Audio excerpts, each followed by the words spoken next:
எங்கள் சேனலில் விளம்பரம் கொடுக்க விரும்புகிறவங்க திரையில் தெரிகிற எண்ணுக்கு தொடர்பு கொள்ளுங்கள். Hi friends, welcome to our channel. இன்றைக்கி நம்ம சேனலில் கார சட்னி எப்படி செய்யறதுன்னு பார்க்கலாம்.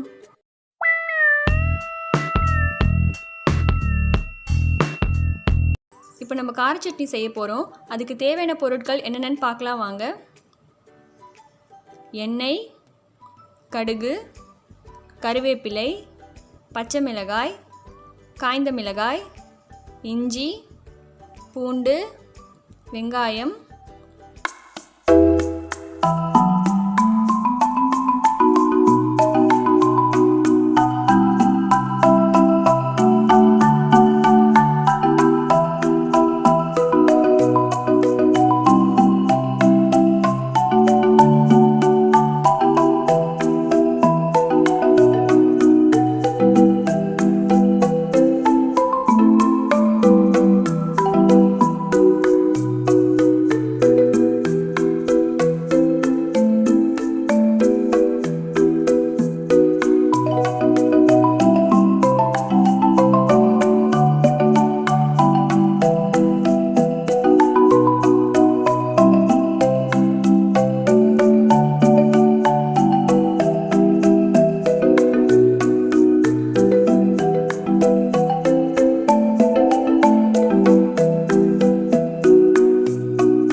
அடுத்தது நம்ம தக்காளி சேர்க்கலாம்.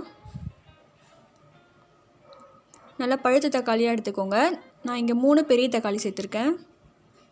இப்போ இதை நல்லா வதக்கிக்கோங்க.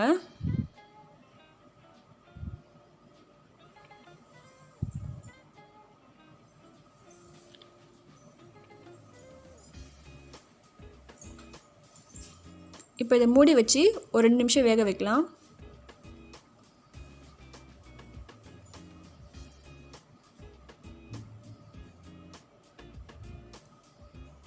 இப்போ தேவையான உப்பு சேர்த்துக்கலாம்.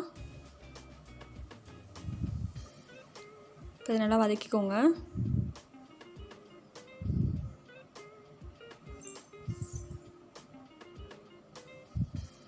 இப்போ சட்னிக்கு எல்லாம் ரெடி ஆகிடுச்சு. இதை உடனே அரைக்கக்கூடாது, கொஞ்சம் நேரம் நல்லா ஆற வச்சுட்டு அப்புறமா தான் அரைக்கணும். இப்போ இதை ஒரு மிக்ஸி ஜாருக்கு ட்ரான்ஸ்ஃபர் பண்ணிக்கலாம்.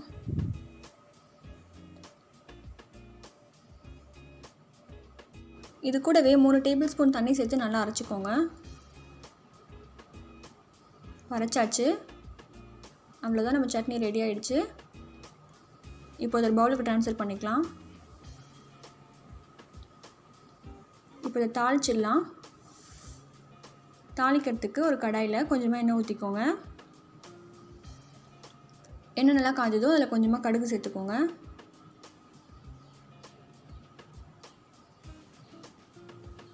கடுகு நல்லா பொரிஞ்சதும் அதில் கொஞ்சமாக கருவேப்பிலை சேர்த்துக்கோங்க. இந்த மாதிரி தாளிக்கிறதுனால சட்னி நல்லா வாசனையாக இருக்கும். இப்போ இதை நம்ம தாளித்ததை சட்னியில் ஊற்றிக்கலாம். அவ்வளோதான், நம்ம சட்னி ரெடி ஆகிடுச்சு. இந்த வீடியோ உங்களுக்கு பிடிச்சிருந்ததுன்னா லைக் பண்ணுங்கள், ஷேர் பண்ணுங்கள், கமெண்ட் பண்ணுங்கள். நியூஸ் பார்க்குக்கு சப்ஸ்கிரைப் பண்ணுங்கள்.